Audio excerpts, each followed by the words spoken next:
And welcome to Ron Whitlock Reports, being hosted here today in the offices of Ramon Garcia, who is the Hidalgo County Judge. Judge, thank you for hosting us here today. Thank you, sir. Thank you, Ron. Good morning. Good morning and Happy New Year to you, sir. 2014, a great year. Great year to plan on the next legislative session.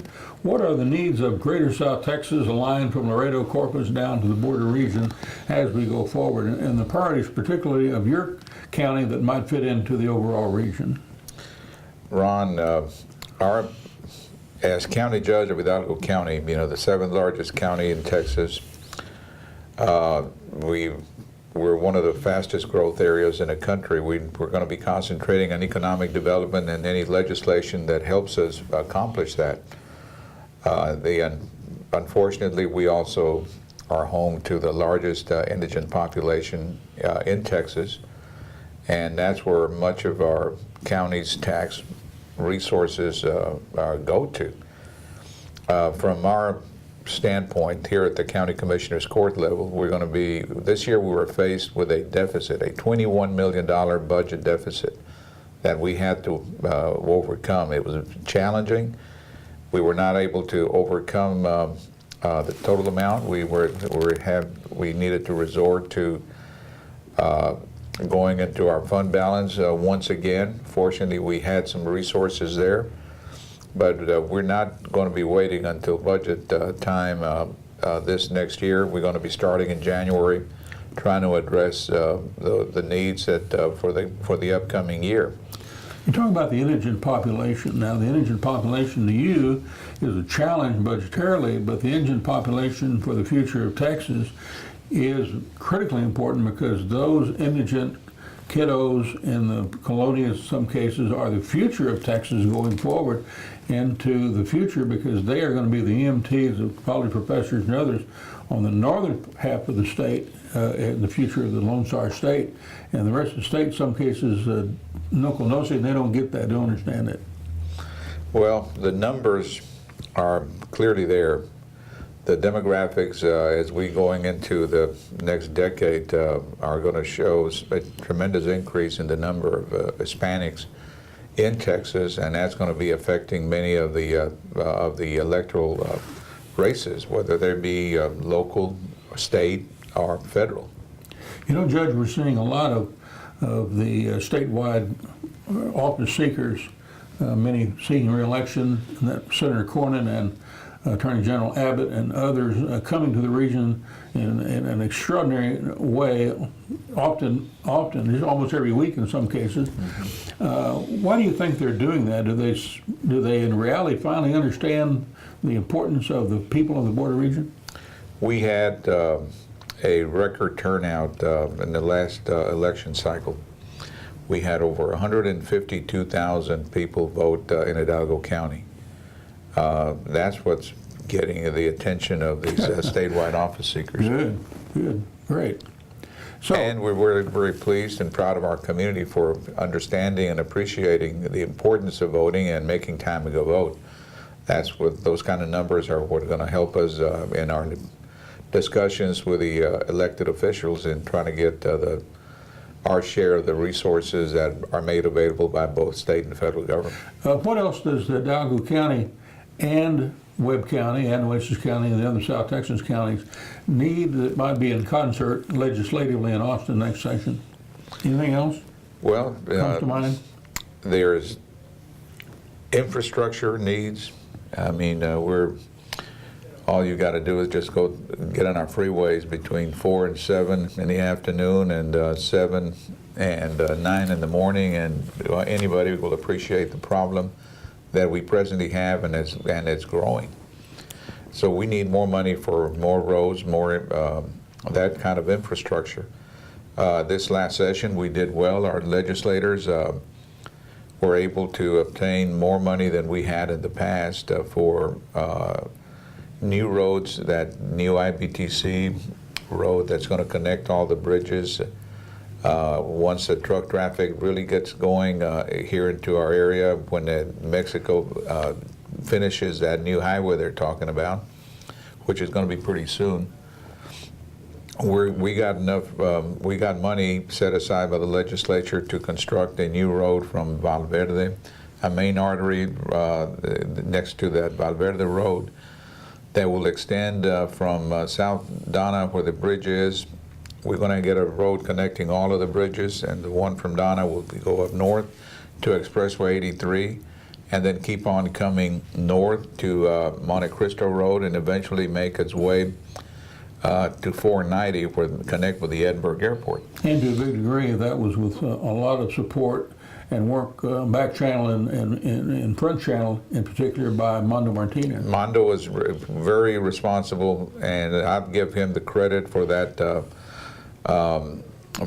effort.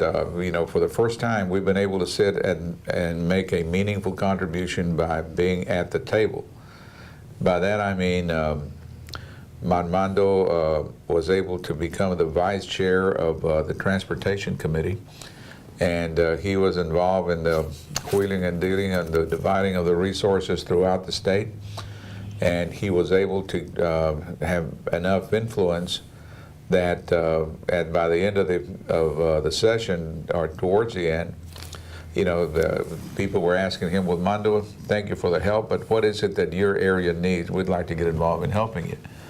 And that's where he came up with those dollars, that very significant dollars, to help us construct that road.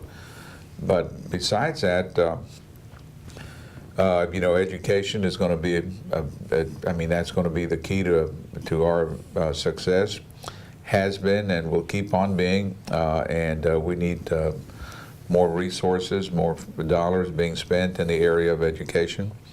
That new medical school is going to be a tremendous plus to the area. That's going to help us in not just in educating our kids, but becoming a professional medical healthcare providers, but also will enable us to attract a lot of these research companies, and that's going to bring in new jobs and new resources to the area that is going to help allow us to benefit economically.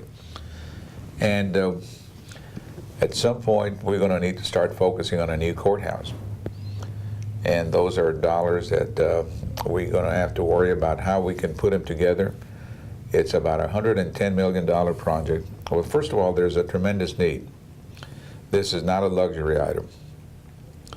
That courthouse that we presently have was built in 1954, and it was built to house 3 courts, 2 district courts, 1 county court of laws. And in fact, the Commissioner's Court was kicked out of the courthouse some time ago. That's right. Can't even be there to where it ought to be. We're having our meetings at the City of Edinburgh City Commissioner's courtroom, and paying a lease to them. But we are in the process of putting together a financial package that we're very hopeful will not increase our county's tax rate.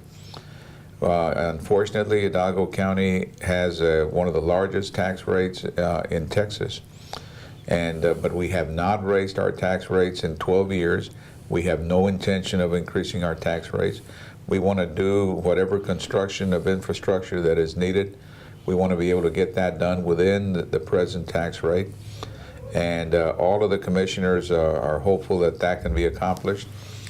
We are looking at what we can do to either increase our revenue sources in some way other than ad valorem taxation, or cut down on our expenses.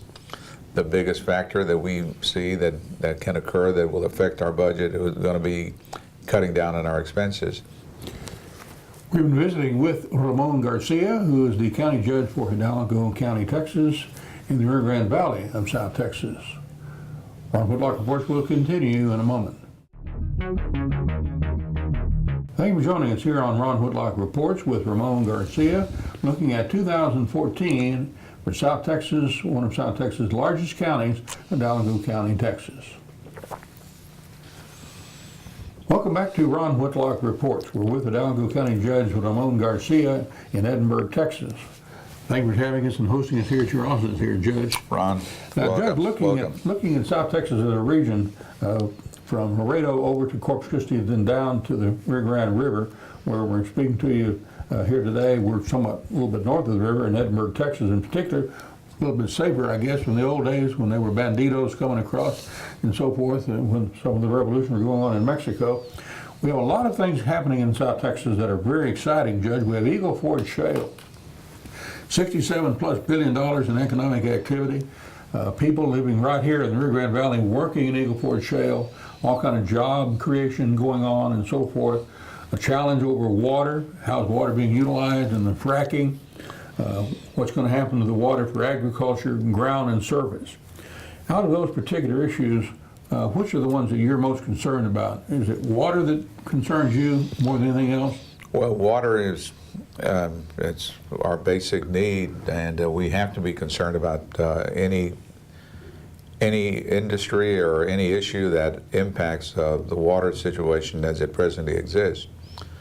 I understand that there's a move on to divert some of the water from the Rio Grande over into the San Antonio area, and we have to start looking into that and see how it's going to affect our reservoir, because our area, our South Texas, deep South Texas region, Star Hidalgo. You also got Mexico still behind on the water debt, and in addition to that, you have 14 dams being constructed in Tamaulipas, which is the watershed coming into the Rio Grande south of Falcon Dam. That's an issue also. That is, unfortunately, whoever negotiated that treaty back in 44, allowed that 5-year period of time in which Mexico would be able to come up with their share. To be able to accrue rather than be paid right. annually. So what they do, what have been doing historically is, waiting for the rain to come. We may have 2, 3, 4 years of drought, but invariably that 4th or 5th year we have a heavy rain or a hurricane or something, and that fills up the reservoir, so they're able to pay the water bill. What about the ongoing fight statewide between the municipalities, in many cases San Antonio, Edwards-Ocker, for trying to get access to the rural water, ag water, groundwater in this case, and also other municipalities want surface water wherever they can get it. How's that going to play out in your opinion, and does agriculture, predominantly rural farmers and ranchers, need to be protected in any way to make sure our historic ag part of our economy is not decimated? And on the water issue, the $2 billion that were set aside by the state government for water preservation, we want to take advantage of those resources, obviously a small portion of those resources. Where should those go? The water districts have put together a group to try to go to Austin and try to get some of those dollars. The county's trying to get some of them also? The county is trying to get enough dollars to construct the Delta area watershed reservoir. We're going to be creating a lake. We've already spent about $10 million on trying to do some of the engineering and identifying the area that would work for this project. It's going to be a 300 to 400 acre lake. It's going to be located in La Villa, more or less north of where the present high school is in La Villa, and we want to create a reservoir that would address future needs of our local deep South Texas community. And we're hopeful that we can use some of those dollars, access them, so that we can begin that particular project. And that'd be overseen by the county in particular? That would be a county project, yes. Wow. Under the auspices of what? Not a drainage district, not a #1 drainage district? That will actually, yes. It'll be a drainage district project, but as you know, the drainage district is comprised of the 5 members of the county commissioners court. So we're the one and the same. So that's the best place to put it at this point in time. You could use those ditches for actual irrigation water, raw water. Is that the plan? Well, the plan is, instead of allowing all the levee system and the present drainage system, and the one that we're in the process of constructing, which is the Raymondville drain to take care of the northern part of Hidalgo County drainage problems, the plan is to create a lake so that instead of sending the water to be taken all the way to the ocean, is to save some of it and for future needs and as a water reservoir, and be able to use it for the needs of the local communities and local farmers. Wow, and wow, great. And what communities in particular, municipalities, would be able to get access out of that raw surface water at Delta Lake? or the Delta area? That would impact the entire, 21 cities in Hidalgo County. Wow. And in some way, we're all connected together. And I've been advised that we create this lake that it'll have an impact on all of our county. Wow. All we got to do is come up with a name now and get it built. Need to get a little bit of money though first. Is that the plan? Got to get some planning money other than the $10 billion the county's already put into the project? Yes, but we also going to have to start acquiring some of the property out there. And you're ready to do that? We are ready to do that. We've already entered into contracts with the engineers to do the engineering work. Have you engaged the agricultural community and gotten their support? I'm not sure if that has been done. I mean, I know that anytime we're talking about water reservoir, everybody appears to be in favor of it. Nobody's out there trying to waste it. So we are expecting the cooperation and support of that community, but we have not obtained it yet. Ron Whitlock Reports will continue in a moment. Welcome back to Ron Whitlock Reports. We're with Ramon Garcia, Judge of Hidalgo County. Judge, has the border wall worked, and what is the future, in your opinion, to secure the border as it relates to the wall? Well, I've never been in favor of the border wall. I never thought it was practical. I never thought it would work. What we've actually done is we've set up a wall in a certain area along our border and left some areas open. So now what's happening is those areas where we have no walls are now the main illegal trafficking areas in our South Texas area. We've been talking to folks all around the region ever since it was built or before it was built. And the concept is basically this was an economic security zone for most of your life and my life, because the checkpoints were on the interior U.S. side, Mexican side, and once the Rio Grande River was actually divided off by the border wall, you created an opportunity for all the bad guys to fill all the job creation, and it's in fact made us more insecure rather than secure. Does that concept mean anything to you as it does to other people in the region? Well, I don't have that specific knowledge that you appear to have. I just know that the people that I've talked to, and the feeling, the pervasive feeling is that it hasn't worked and it's not going to work the way Congress it was intending it to occur. From our local standpoint, we're still not through. I'm looking at the impact that it had on our drainage system, and I do want to say that along with the border wall, if you'll remember, we spent money on improving our levees, and that's what I look at. And the levees were improved. The drainage system, is more adequate now than it used to be as a result of that effort. So from that standpoint, I'm glad that we had the resources that were provided to us by Congress. And their intent was border wall. Our intent was a levee system. And if you remember, Hurricane Ike that fell in Mexico, all that water that came down from Mexico, we were afraid was going to flood our county, but the levee systems held out.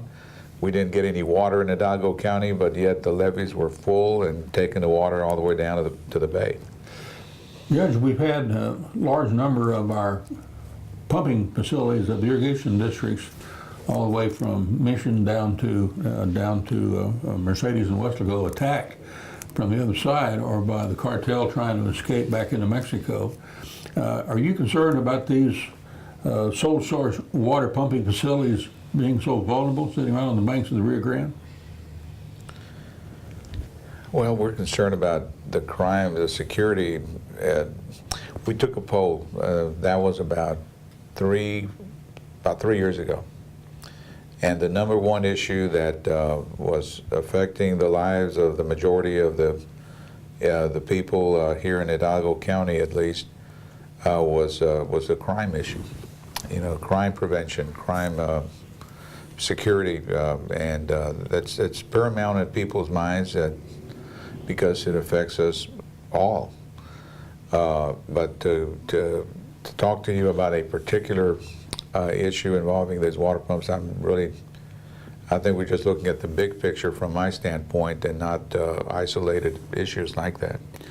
The mayor of Laredo and the county judge of Nueces County have been on this program concerned about the fact that we have 3 LNG and CNG plants that are not being approved for construction in Port of Brownsville, and just the construction of those plants would be $21 billion, and just in the economic phase of constructing those facilities once permitted by the Obama administration. Same thing exists in Port of Corpus Christi, $21 billion in construction. But if these 2 LNG and 3 LNG plants in Corpus Christi and in Brownsville are not built, then the gas coming out of Eagle Ford Shale will not get to market, and Eagle Ford Shale and its economic impact could be in some cases a detriment to the economic future in South Texas. What should the region do as a region to work together to try to make sure the federal government grants the construction of these 3 plants in Brownsville and these 3 plants in Corpus Christi? Well, we have finally started working a few years ago as a region. That carries a greater political clout, as you can imagine, when you're talking about representing an area that includes the 4-county area here in South Texas versus each of us individually going out there and trying to see how much we can get for our own individual counties. How are you working together now, Judge? Well, I know Judge Carlos Cascos and I have, Judge Eloy Vera and Judge John Gonzalez have been involved in drainage issues, where we're working together and approaching the federal government for the resources involving drainage, because I mean that affects all of the South Texas community. Do you think it'd be a good idea to bring in the county judge of Webb County and the county judge of Nueces, maybe some of the others?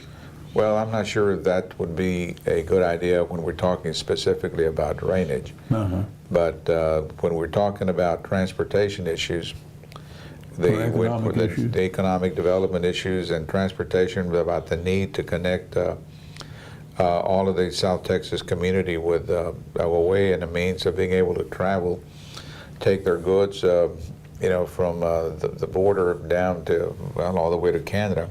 We're all in the same boat on I-69 already. Yes, and that's why I'm glad that we are working together. We're creating I-69 East and I-69 West, and both of us are having I-69s. Yeah, I-69C, I-69C, East, West, and C for Central. But it does help to be able to go up and petition the various commissions for resources when we're joined together as a region and talking as a region, as opposed to individual counties. Welcome back to Ron Whitlock Reports. We're with Ramon Garcia, Judge of Hidalgo County. Judge, last question would be, the Lamantia family is trying to get a project underway at the City of Hidalgo, a racetrack. Is that important for the region to have a certain amount of jobs as it relates to wagering and gambling? Well, it's important to have jobs of any kind, but it's my understanding that that industry is an industry that will further economic development and further economic growth in wherever it's located. And so we're looking forward. We have actually entered in resolutions at our county commissioner's court in support of this effort by the Lamantia family, and hopefully the legislature will find its way towards finally allowing that kind of industry to be located here in Texas. The court supported this initiative on the basis that we've already got gambling in the state already with the lottery and everything else. Is that basically one of the reasons behind the court support? Well, that's a reason, but there's several other reasons, economic development being at the top and foremost. And the fact that so much of our gambling money is going out of state to New Mexico, Oklahoma, and Louisiana, ¿verdad? Well, people are going to gamble, and whether good or bad, people have demonstrated that that's something that they like to do. I guess I can include myself in that category, and if there's a way that we can further the economic growth of our area by allowing that kind of conduct to occur legally, then we're all in favor of it, or at least I am. And we can make the Valley a tourist destination, since many are fearful of going to Mexico. Why not come to Hidalgo, Texas, and Hidalgo County, Texas? I mean, I feel like it's a win-win type of a situation, and hopefully we'll be able to convince the legislature at some point that that's what they need to do. Thank you very much, Judge Ramon Garcia, for hosting us here at your office. Thank you for joining us here on Ron Whitlock Reports. Till next time, adios.